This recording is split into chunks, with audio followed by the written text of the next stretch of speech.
1 Timotius pasal 2 ayat 8 sampai ayat yang ke-15 mengenai sikap orang laki-laki dan perempuan dalam ibadah jemaat.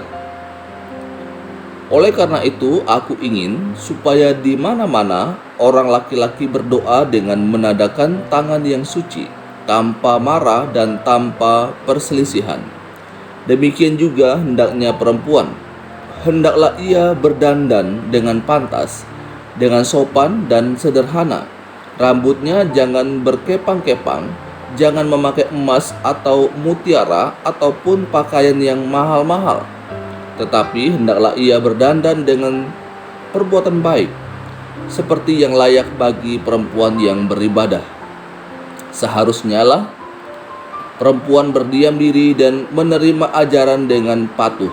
Aku tidak mengizinkan perempuan mengajar dan juga tidak mengizinkannya memerintah laki-laki. Hendaklah ia berdiam diri, karena Adam yang pertama dijadikan, kemudian barulah Hawa. Lagi pula bukan Adam yang tergoda, melainkan perempuan itulah yang tergoda dan jatuh ke dalam dosa. Tetapi perempuan akan diselamatkan karena melahirkan anak, asal ia bertekun dalam iman dan kasih dan pengudusan dengan segala kesederhanaan. Saudaraku yang dikasihi oleh Tuhan Yesus Kristus, dalam bagian ini Paulus memberikan nasihat kepada laki-laki dan perempuan mengenai sikap dalam beribadah. Untuk laki-laki dikatakan, ketika berdoa hendaklah menengadahkan tangan yang suci. Apa maksudnya? Menengadahkan tangan yang suci ini berarti memiliki hidup yang suci atau hati yang bersih. Tangan yang bersih menjadi lambang dari kehidupan yang tidak bercela.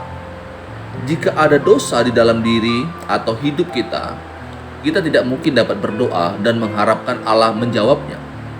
Kemudian juga di sana dikatakan tanpa marah. Ini artinya kita harus memiliki hubungan yang baik dengan orang lain. Orang yang secara terus-menerus berselisih atau marah kepada orang lain, maka tidak mungkin ia dapat berdoa. Kemudian nasihat diberikan kepada perempuan. Dikatakan hendaklah berdandan dengan pantas, dengan sopan dan sederhana. Ini bukan berarti bahwa perempuan dilarang untuk berdandan, tetapi yang menjadi penekanan dari nasihat ini adalah kata pantas atau sopan. Paulus tidak melarang perempuan untuk menggunakan perhiasan atau pakaian yang indah. Yang dilarang adalah penggunaan secara berlebihan. Pada masa itu, Efesus adalah kota dagang yang kaya, dan beberapa wanita di dalam jemaat di Efesus saling bersaing untuk menarik perhatian dan mengejar popularitas. Pada masa itu, tata rias rambut yang mahal yang ditata dan dihias dengan perhiasan yang sangat mewah merupakan cara yang diterima untuk memperoleh popularitas di masyarakat.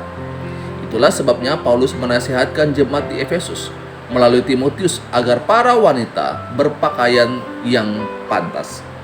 Selanjutnya, dalam ayat yang ke-12, Paulus mengatakan tidak mengizinkan perempuan untuk mengajar dan tidak mengizinkannya memerintah laki-laki. Hendaklah ia berdiam diri.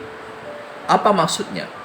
Hal ini dilatar belakangi pada masa itu beberapa wanita menyalahgunakan kebebasan yang baru mereka dapatkan di dalam Kristus. Mereka berpikir karena sudah hidup di dalam Kristus, sehingga mereka menjadi orang yang bebas tanpa terkendali, sehingga itu membuat mereka tidak lagi menghargai laki-laki.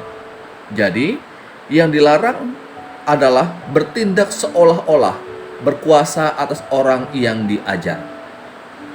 Ini tujuannya agar semuanya dapat berjalan secara teratur. Jadi Paulus memberikan nasihat ini kepada para wanita pada masa itu dalam konteks ibadah. Tujuannya adalah supaya semuanya dapat berjalan secara teratur. Saudaraku, apa yang dapat kita pelajari dari perikop ini? Perikop ini berbicara dalam konteks beribadah atau pertemuan jemaat. Tetapi kalau kita memperhatikan prinsip yang disampaikan, maka hal ini tidak hanya berlaku dalam konteks ibadah, tetapi dalam segala hal. Yang pertama yang kita dapat pelajari, Laki-laki maupun perempuan harus memiliki hidup yang suci di hadapan Allah. Yang kedua, popularitas dan harga diri tidak bergantung pada penampilan secara fisik, tetapi pada Kristus yang telah mati menyelamatkan kita orang-orang yang berdosa. Ketiga, kebebasan kita di dalam Kristus tidak memberikan suatu garansi bagi kita untuk terus-menerus melakukan dosa. Kebebasan di dalam Kristus adalah kebebasan yang teratur.